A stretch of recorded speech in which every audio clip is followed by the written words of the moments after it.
Buenos días, se dirige a ustedes la reverenda Julie Crosby. Voy a interpretar un sermón escrito por el reverendo Justin Eller de la Iglesia Evangélica Luterana en América, Sínodo del Sureste. El reverendo Eller es ayudante del obispo Kevin Strickland de nuestro sínodo.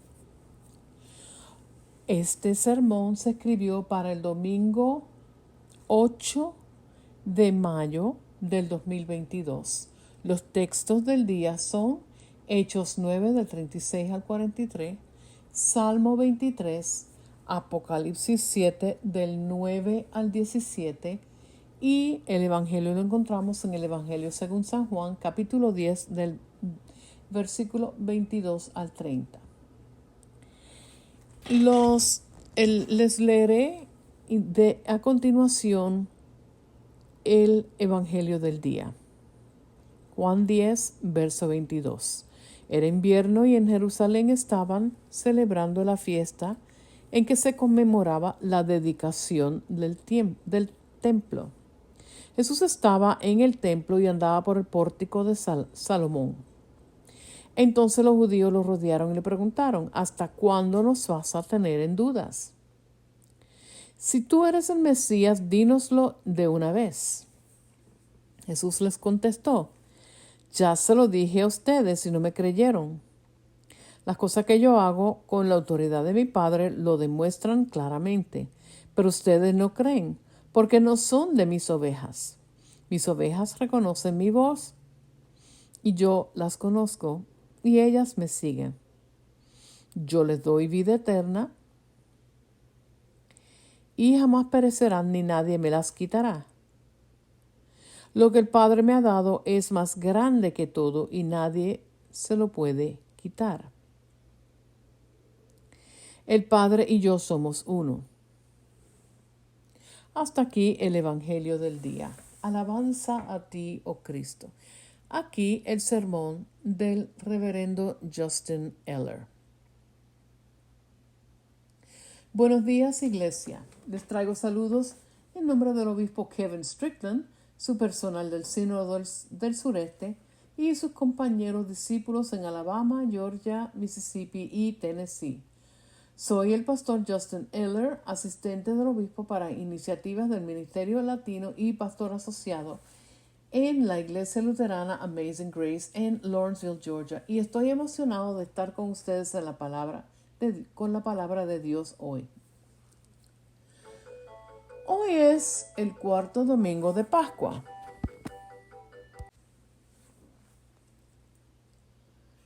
Y a menudo se le llama Domingo del Buen Pastor debido a las lecturas del Evangelio que se asignan. Mientras leo los versículos del Evangelio de hoy, en todo el contexto del capítulo 10, recuerdo el momento en que mi esposa y yo visitamos una congregación en Montana.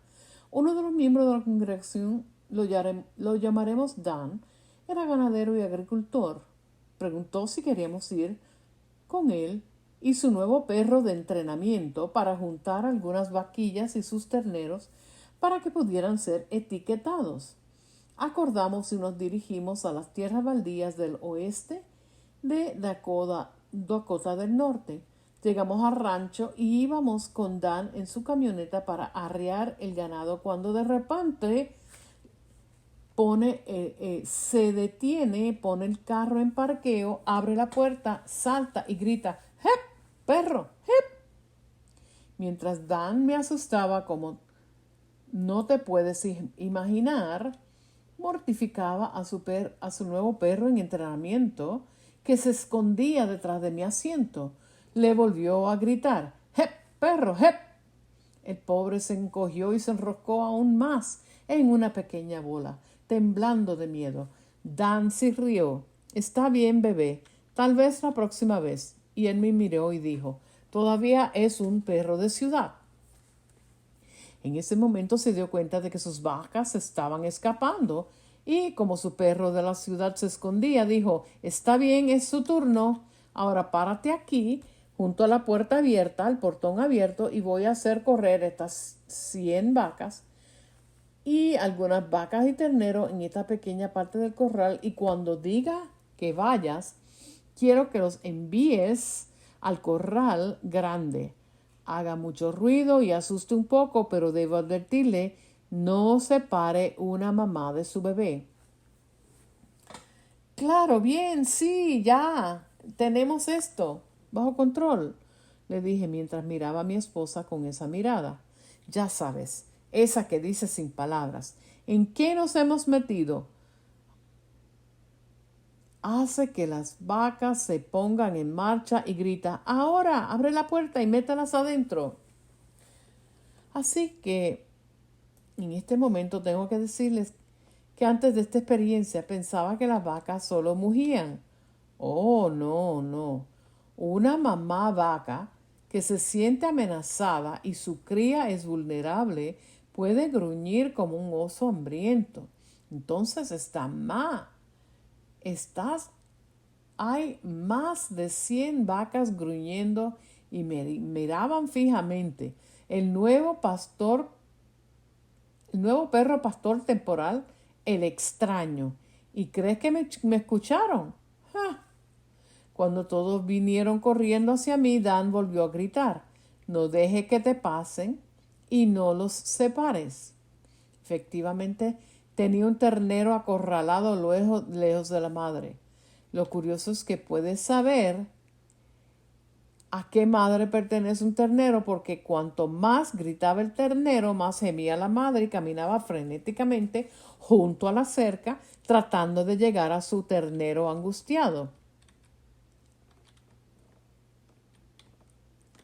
Y no es cierto que como padres podemos saber cuál es nuestro hijo que está llorando incluso desde el otro lado del ruidoso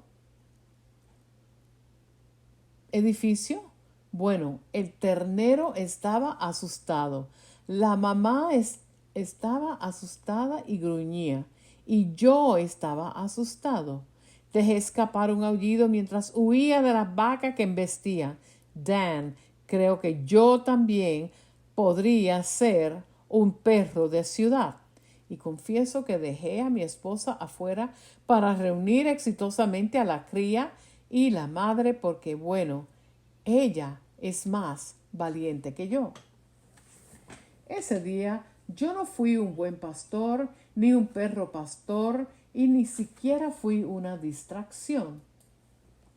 Y ahora puedo imaginar el sonido de nuestro Dios protector cuando alguien que no es pastor trata de separarnos del cuidado de Dios.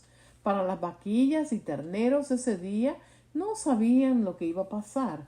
Sería que los iban a marcar, se tendrían que separar con las otras vacas, un transporte, un sacrificio. No sabían si iban hacia la vida o la muerte. En versículos anteriores del capítulo 10 de Juan, Jesús habla del pastor en quien se confía, no del extraño. Él dice, cuando el pastor ha sacado toda la suya, va delante de ella y las ovejas lo siguen porque conocen su voz. No seguirán a un extraño, sino que huirán de él, porque no conocen la voz de los extraños. El pastor cuida y atiende al rebaño o manada. Se nos recuerda que el verdadero pastor de Israel de la iglesia es Dios, pues el Señor es mi pastor, escribe el salmista, nada me falta. En verdes pastos me hace descansar, junto a aguas tranquilas me conduce. Él refresca mi alma. Los oyentes de Jesús habrían escuchado sus palabras autoidentificadas como yendo en contra de los judíos incrédulos en el templo y el liderazgo del templo, y habrían establecido una conexión con las críticas del profeta Ezequiel, quien los llamó pastores perezosos y autocomplacientes, descuidando el bienestar de las ovejas. Vistiéndose con lana, sacrificando las ovejas más gordas, pero dejando de alimentar el rebaño. Es por culpa de los malos pastores que las ovejas se dispersaron. Ezequiel proclama, no fortaleciste a los débiles, no sanaste a los enfermos, no curaste a los heridos, no hiciste volver a los descarriados, no buscaste a los perdidos, pero con fuerza y dureza los has gobernado. Y ahora aquí está Jesús, el buen pastor, fortaleciendo a los débiles, sanando a los enfermos y heridos, buscando a los perdidos y gobernando con ternura y compasión. Me refiero al domingo pasado. Escuchamos a Jesús preguntando a Simón Pedro si lo amaba y con cada enfático sí, Señor, sabes que te amo, Jesús le instruyó a alimentar, cuidar y hacerse cargo del rebaño del Señor, desde el cordero más pequeño hasta las ovejas más viejas. Jesús dice: mis ovejas oyen mi voz, yo las conozco y ellas me siguen. Yo les doy vida eterna y no perecerán jamás. Porque anteriormente en el capítulo 5 dijo que todos los que están en sus sepulcros oirán su voz y saldrán. El redil, rebaño, normalmente un lugar de protección, se equipara aquí con la muerte. Y al llamado de su voz, Jesús saca a su rebaño de la muerte a la vida eterna. El ciego de nacimiento responde a la voz de Jesús y es sanado. Lázaro estuvo muerto 4 días, pero Jesús lo llama por su nombre y sale de su muerte a la vida. María Magdalena, de luto por la muerte de Jesús, lo escucha llamarla por su nombre con poder pascual, María, y reconoce que está en la presencia del Señor resucitado. Jesús llama a sus ovejas por su nombre y Jesús te llama a ti y a mí por nuestro nombre. Para el buen pastor, cada rostro en una multitud o en un rebaño de vacas o en un rebaño de ovejas es diferente, cada uno con su propia historia, con sus propios triunfos y sus propias tragedias. Cada rostro es un niño amado y cada niño tiene un nombre. El pastor conoce a sus ovejas y conoce a cada uno por su nombre. El pastor te conoce y sabe tu nombre y conoce tu historia porque también es parte de su historia. Oímos la voz de Dios. Dios nos conoce y nosotros seguimos a Dios. Eso es lo que significa ser un discípulo. Imagina tu nombre ahora mismo en los labios de Jesús, llamándote con esperanza y amor, llamándote con aliento y perdón. Amado, Jesús te está llamando. Amada, Jesús te está llamando por tu nombre a una relación real entre Dios y tú y tu prójimo. Jesús, como nuestro Señor Pastor, llama nuestro nombre para que lo notemos en la cruz, en la oscuridad y para que demos testimonio de su salvación prometida en el amanecer de la resurrección. Jesús llama nuestros nombres diariamente a la oración, al servicio con valentía y humildad. Jesús nos llama a ir al lado de Dios incluso cuando estamos hechos un ovillo apretado, temblando de miedo porque todavía estamos averiguando lo que significa esto de ser discípulos, o tenemos miedo de contar la historia de cómo Dios está trabajando en nuestra vida. Amigas, amigos, Jesús nos llama hoy a participar en su movimiento de misericordia y amor, lo que el Papa Francisco ha llamado una revolución mundial de la ternura. Entonces, ¿cómo responderá usted al buen pastor llamando su nombre en el camino desde la puerta de la muerte hacia la pradera de la vida abundante? Amén.